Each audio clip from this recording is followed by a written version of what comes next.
आज तक पर जो फायर चीफ है उन्होंने सबसे बड़ा खुलासा किया है। पहला खुलासा ये कि इस बिल्डिंग को फायर की एनओसी नहीं मिली थी। दूसरा खुलासा ये कि जिस तरह से रियलिटी चेक हमारे सहयोगी सुशांत ने भी किया था और चश्मदीद अंजुम ने ही बताया था कि आसपास कई होटल हैं, किसी को होटल को भी फायर की एनओसी नहीं है।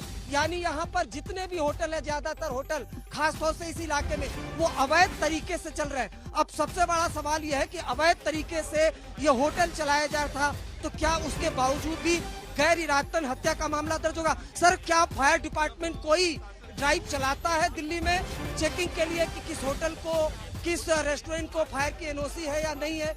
ये ड्राइव चलाना किसका काम है? तो ये बड़ा, तो अंजलि देखिए, अंजलि देखिए, ये अपने आप में बहुत बड़ा, अंजलि अपने आप में ये बड़ा खुलासा किया है आज तक पर जो फायर डिपार्टमेंट के चीफ हैं कि इस होटल को फायर की एनओसी नहीं थी। नंबर 2, इस इलाके में जो होटल है उनको फायर की एनओसी नहीं मिल सकती। तो अब इसकी एक्शन कौन लेगा, कौन ड्राइव चलाएगा? और जो एक्सप्लेन किया है फायर चीफ ने वो हम सीधे तस्वीरों के जरिए भी दिखा दे सकते हैं। एंट्री एग्जिट 8 नहीं है, ये पूरा टर्न अबाउट, पूरा लेआउट आज तक पर एक्सक्लूसिव देखिए। आगे एग्जिट एंट्री गेट है और कुछ देर पहले इसी खिड़की का एक कांच का जो कांच है वो नीचे की तरफ गिरा, जिसकी वजह से अंदर जो फॉरेंसिक एक्सपर्ट थे वो बाहर की तरफ निकल गए। लेकिन अब पूरे होटल के लेआउट को देखिए तो फ्रंट गेट की तरफ 4 मंजिल थी, जैसा फायर डिपार्टमेंट के अधिकारी ने आज तक को बताया। पहली मंजिल पर ये देखिए पूरी तरह से पैक्ड, ये खिड़की जरा दिखाइए, पूरी तरह से ये पैक्ड है। अब ये किस तरह का, ये पूरी तरह से अवैध। और जब आग लगी और जैसा जो फायर डिपार्टमेंट के अधिकारी बता रहे थे कि इस तरह अगर एग्जिट एंट्री गेट 1 हो, खिड़की पैक्ड हो तो आग तेजी से फैलती। और शायद यही वजह है कि आग इस होटल में तेजी से फैली, किसी को बचने का मौका नहीं मिला, लोगों ने कूद कूद कर जान बचाई। और एक एक तस्वीर हम आज तक पर दिखा रहे हैं, इसलिए हम बता रहे हैं कि ऑन द स्पॉट आज तक इन्वेस्टिगेशन कर रहा है, जिस पर अब फायर डिपार्टमेंट के चीफ ने ऑन एयर मोहर भी लगा दी है कि इसको एनओसी नहीं मिला था। साथ ही साथ आसपास जितने होटल है उनको भी फायर की एनओसी नहीं है। लेकिन धड़ल्ले से यहाँ पर कई होटल चल रहे हैं, कम से कम अब उन होटलों पर जो कार्रवाई है वो जो कंसर्न अधिकारी करेंगे, ये बहुत जरूरी है। क्या एक्शन होगा, नहीं होगा, क्योंकि देखिए पूरा इलाका दिखाइए जरा आप, ये पूरा इलाका, रितेश मिश्रा दिखाइए, यहाँ चारों तरफ आपको दिखाई देगा। जी राजीव देखिए, ये अपने आप में बड़ा खुलासा है जी। और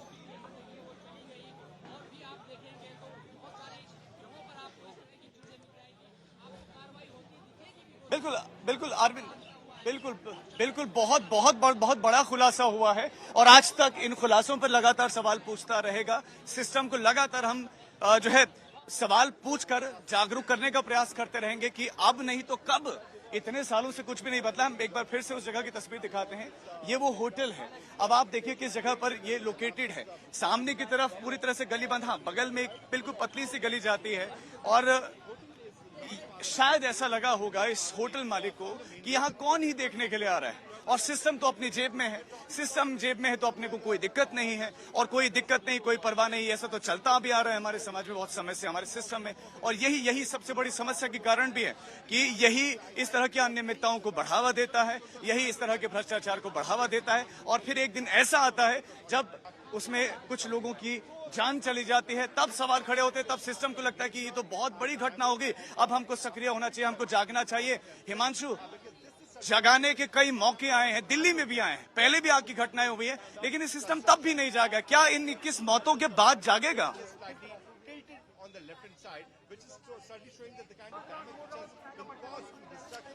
सवाल तो आपने बहुत अच्छा किया, लेकिन इसका जवाब अभी तक ना इसका मिल पाया और ना ही शायद आने वाले वक्त में मिल पाए, क्योंकि ये पहली बार नहीं, इससे पहले भी राजीव हम लगातार दिखा रहे हैं, हम ग्राफिक्स के जरिए अपने दर्शकों को लगातार दिखा रहे हैं कि दिल्ली में पिछले कुछ सालों में कैसे एक के बाद एक आग हुई। और ऐसी नहीं कि छोटी मोटी आग लगी हो, आप यहाँ पर देखेंगे कि कितनी बड़ी आग लगी हो। इससे पहले भी कई बार आग लग चुकी है जहां पर कई लोगों की जान गई है।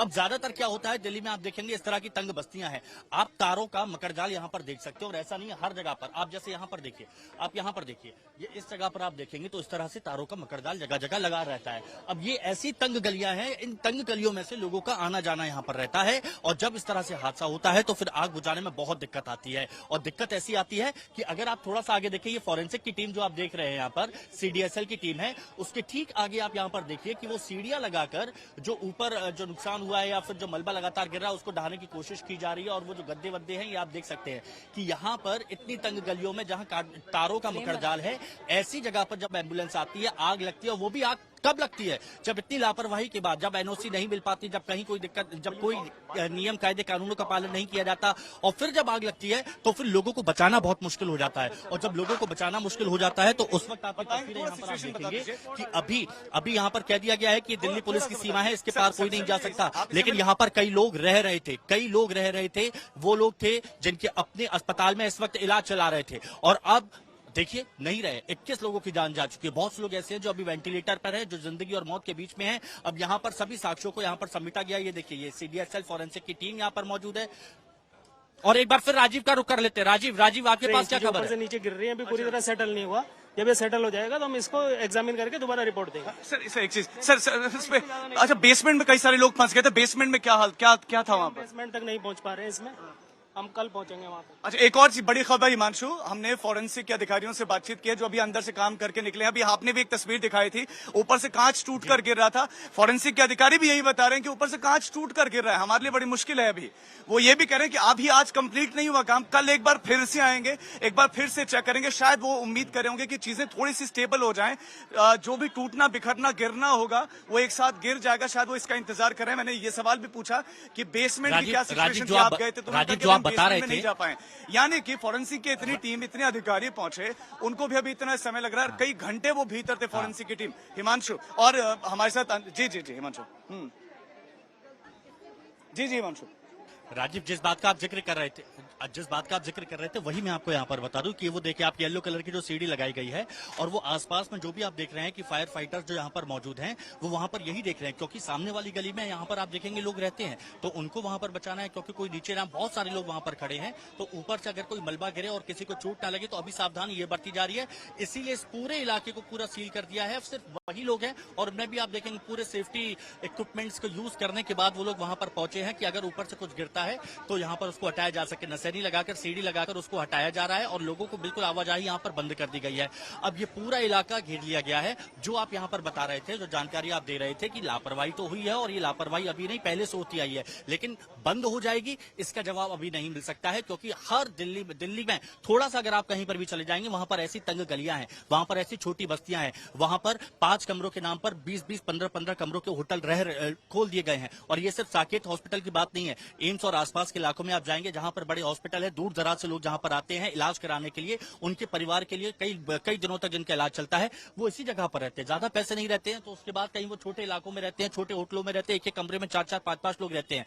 तो वहां पर अगर इस तरह की लापरवाही क्यों? क्योंकि मुनाफाखोरी करनी है, पैसा कमाना है, और ऐसे में फिर यहाँ पर व्यवस्थाएं नहीं देनी है। निकलने के लिए, जाने के लिए अलग रास्ता होना चाहिए, वो यहाँ पर नहीं था, और इसीलिए अब यहाँ पर देखा जा रहा है कि जगह जगह आग लग गई। और उसके बाद क्या हो रहा है, अब यहाँ पर बड़े बड़े लोग आ रहे हैं, VVIP आ रहे हैं, वो देख रहे हैं कि कैसे हादसा हुआ, क्या हुआ, और अब क्या किया जा सकता है। अफसोस यहाँ पर जताया जा सकता है, लेकिन पुराने हादसों से सबक लेकर एक नई तस्वीर, एक नया भविष्य बनाने पर जब बात होती है तो यही कहा जाता है कि हाँ ठीक है, अब जो पुराने लोग, जो पुराने मामले हैं उनसे सबक लेकर अब आगे कुछ किया जाएगा। लेकिन होता कुछ नहीं है। फिर टीम आती है, लोगों को जाने से मना कर दिया जाता है, मीडिया को रोक दिया जाता है, पुलिस वाले यहाँ पर बोल देते हैं कि अब यहाँ आगे कोई नहीं जाएगा। VIP जाते हैं, देखते हैं कि क्या हाल है, लोगों से बात करते हैं, फोरेंसिक की टीम आती है। जो अभी तक होता आया है वो अभी भी हो रहा है, वही आ गया। एक बार फिर अरविंद के पास जाते हैं। अरविंद ओझा हमारे सहयोगी हमारे साथ में बने हुए। अरविंद, और क्या जानकारी आ रही है आपके पास?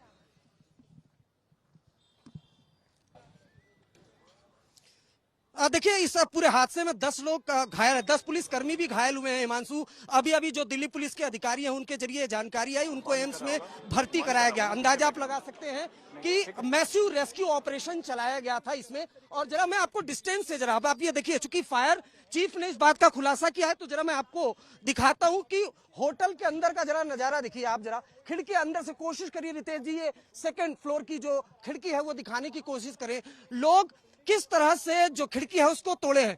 फायर चीफ ने आज तक पर ऑन एयर कुछ देर पहले जो हमने हादसे की सबसे बड़ी चश्मदीद अंजुम के साथ इन्वेस्टिगेशन की थी उस पर मोहर लगाई है। फायर चीफ ने कहा इस होटल को फायर की NOC नहीं थी। साथ ही ये भी कहा कि इस होटल को फायर की एनओसी मिल ही नहीं सकती, क्योंकि एंट्री एग्जिट गेट एक था, जो विंडोज थे पूरी तरह से पैक थे, और अगर इस तरह का लेआउट, इस तरह का होटल बनता है तो अगर उसमें आग लगती है तो आग तेजी से फैल जाएगी। दूसरी बड़ी मोहर जो हादसे की सबसे बड़ी चश्मदीद, अंजुम ने बताया था कि आसपास कई होटल खुल गए हैं। फायर चीफ ने उस पर कहा कि किसी भी होटल को एनओसी नहीं मिली हुई है, तो अपने आप में बड़ा खुला है।